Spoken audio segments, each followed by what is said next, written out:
So I'm here today with Simon Alexander Ong. Simon, Nick, how are you? good to meet you. Lovely to meet you. You okay? You doing well? Yeah, it's been a fantastic summer, time what with I the found. family, and I'm raring to get back into action now. Perfect. So I love the term energy management. Give me the one line of what is energy management. Simply put, energy management, not time management, is the ultimate key to productivity. You can be time rich, but when you're energy poor, you will waste that time. You will procrastinate, and that time will just melt away. But when you're energy rich, even if you're time poor, you get far more done in the same hours than most will ever do. So as you were saying that, and previously having read the book and had a look into what you talk about, one of the things that fascinates me is like you describing that. It's like, yes, I know that. It's obvious. Why is it? Has it come on you to be telling us what almost we already know, but we've never really spoken about it before as a species or whatever? Sure, we have, but most of us tend to focus on just one dimension of energy management. Right. So when I think about energy, it's split into 4 dimensions. You have physical, mental, emotional, and spiritual. And for so long, we've only focused on physical energy. So when you begin a new year, you might hear people making resolutions, which are all about physical energy. I'm going to sign up to the gym again, I'm going to eat healthy, I'm going to go on a diet, or I'm just going to be more intentional about getting rest. But actually, if you neglect the other 3 dimensions, your mental energy, your emotional energy, and your spiritual energy, then what happens is that you could be doing something you enjoy, but be burnt out and exhausted. So mental energy is about your ability to focus on what matters, to access your creativity, to cultivate the mindset to be resilient. Emotional energy is the relationship you have with yourself and others, and spiritual energy is all about meaning and purpose. And how conscious do you have to be about this, about your internal analysis of where you are in terms of your body? It's absolutely essential because you can't have self-development without self-awareness. Right. Because you can't change what you're not aware of. And that's why the saying that the longest journey we make as humans are the inches from our heads to our hearts is so true. Yeah. Because the deeper awareness we have about who we are, what our strengths are, what our challenges are, the easier it becomes to address those things once we know where our baseline or foundation is. If we don't have any idea what our baseline of present day is, how do we know what to work on?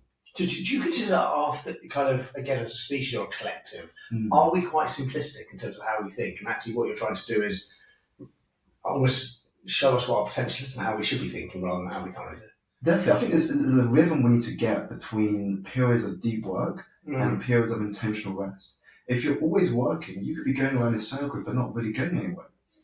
But if you take the time to step back and reflect and review on what you're doing, then you can start to analyze the best way forward and when you need to adapt and pivot.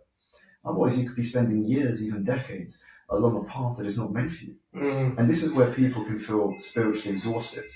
They are not exhausted because they are physically doing too much, but one, because they are doing too little of the things that bring them joy, and second, they are running someone else's race. So let me, and again, kind of, I really like that as an individual, I suppose. And I think to myself, obviously, we did a lot of businesses who are getting their teams together.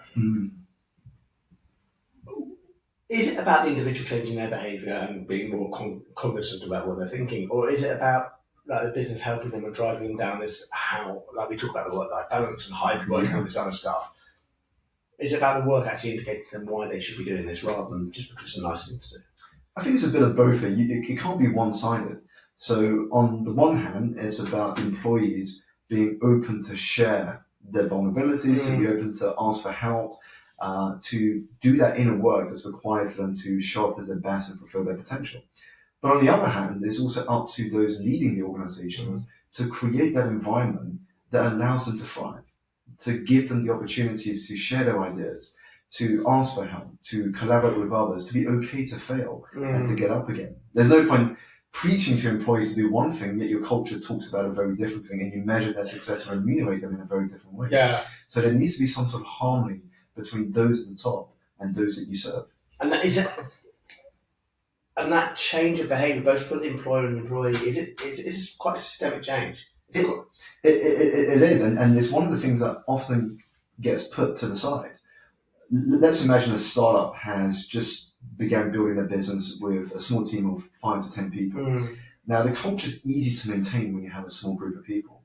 But as a business scales, the two things most businesses focus on is one, scaling revenue. Yeah. How do we scale our revenue? And number two, how do we scale our headcount so we can meet the demands of more customers? Yes. But the thing most businesses forget to scale is culture. Mm. How do we scale culture? Because a culture with a team of 5 to 10 is going to be very different to that of 100 to 200, and even more so when you're spread over different continents. And so if we take time to address the culture element of things, what happens is we create an environment that makes it impossible for employees not to succeed. So let me ask for you, kind of, who studied this and kind of understand it and really look into it. When you're talking to someone, Sure. we met, we're sitting here, we're talking. Are you looking at me differently to potentially how I'm looking at you, and you're analysing me, kind of reading me differently to how I read you? Kind of, I'm very simplistic, probably in terms of the body language and the facial expression. But actually, you're probably looking at me more as a whole. Yeah, I mean, whenever I meet clients or people in leadership positions, my first job is not the analysis yet. The first job is to simply understand your world, because we all live in different realities. We like to think we live in the same reality. Yeah. We live in customized reality. So the way you see the world will be very different to the way I do. Yeah. And very different to your colleague. So the first job I have is to understand how you see your world.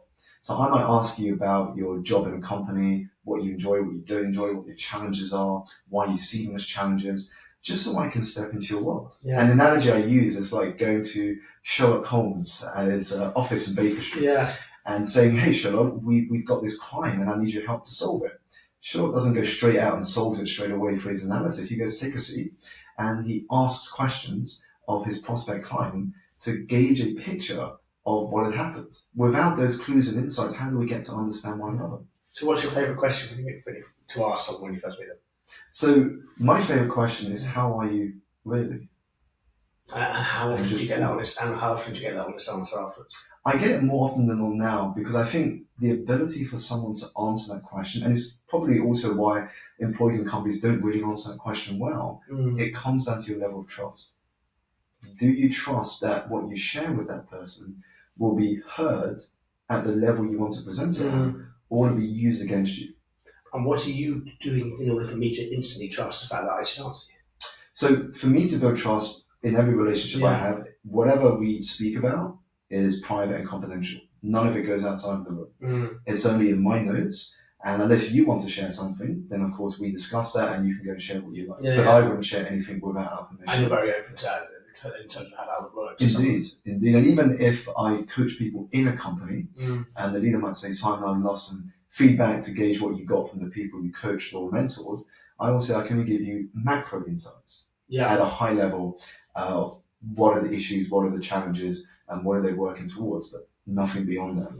Because the moment you break that trust, then they won't open up to you. Yeah. And if they're only giving you 50% of what's in there, you can only ever work with 50%. And that means you're not going to get the full results that you could get.